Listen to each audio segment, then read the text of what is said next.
Hello everyone, কেমন আছো? I hope সবাই ভালো আছো। Welcome to my mini blog. চলো আজকে দিনটা কেমন কাটালাম তোমাদের সাথে শেয়ার করি। সকালে উঠে খালি পেটে তো জল খেয়েইছি, তারপরেও মা বলো আর একটু জল খায়। এবার জল খেতে গিয়ে না সকালবেলা আমার খালি পেটে জল বেশি খেলে বমি পায়। তোমাদের কি এরকম হয় যে খালি পেটে বেশি জল খেলে বমি পায়? আমার না বমি বমি পেয়ে যায়। দেন তাড়াতাড়ি টিফিনটা গুছিয়ে নিয়েছি, তারপরে কফিতে চুমুক দিয়ে কফিটা খেয়ে নিলাম। তবে একটা গুছিয়ে নিই, নাহলে প্রচন্ড লেট হয়ে যাবে। ট্রেনটা পাবো কিনা সেটাই সন্দেহ। ব্যাগের মধ্যে আমি একটা ছোট পার্স খুঁজলাম, সেটাই খুঁজে পাইনি। দেখি সামনের চেনে রেখেছি। আর এটার মধ্যে আমি সবসময় খুচরো পয়সা রাখি, যাতে হাতের সামনে কাউকে 2 টাকা 3 টাকা দিয়ে হেল্প করতে পারি। আর মা আজকে আমাকে আমলকি দিয়েছে, আর তার সাথে সাথে মাকে বললাম একটু নুনও দিয়ে দাও। নুন দিল। দেন ব্যাগ নিয়ে বেরিয়ে পড়লাম অফিস যাওয়ার উদ্দেশ্যে। ট্রেন ধরতে হবে, তাড়াতাড়ি পৌঁছাতে হবে, সেই জন্য জোরে জোরে সাইকেল চালিয়ে সাইকেলটা গ্যারেজে রেখে প্ল্যাটফর্মে উঠে দেন দেখলাম 5 মিনিটের মধ্যেই ট্রেন ঢুকে গেল। ট্রেনে আজকে বসার জায়গা পেয়ে গেছি। আজকে তো কোনো অসুবিধাই হয়নি, আর ট্রেনটা প্রচুর ফাঁকা ছিল, কারণ আমি যে ট্রেন ধরি তার আগের ট্রেনটা ধরেছি। কি সুন্দর লাইফ না আমার! ঘুম থেকে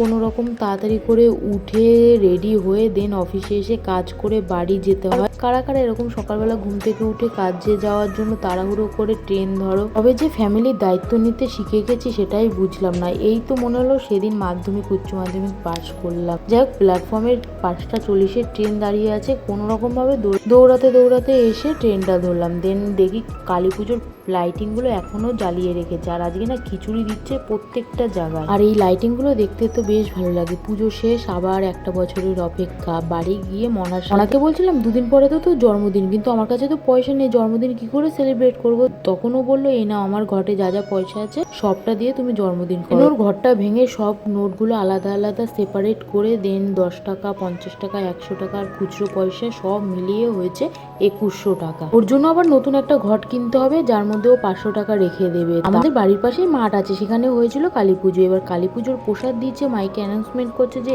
আসো, এসে তোমরা প্রসাদ নিয়ে যাও। গিয়ে দেখি তো সবাই ওখানে বসে খিচুড়ি খাচ্ছে, অনেকে নিয়ে চলে যাচ্ছে, তো আমরাও গেলাম। আর এই লাইন দিয়ে প্রসাদ খাওয়ার মজাটাই আলাদা। তো রাতে তো ডিনার এই খিচুড়ি দিয়েই করলাম, আর এইভাবে একটা সুন্দর দিন কাটালাম সবার সাথে।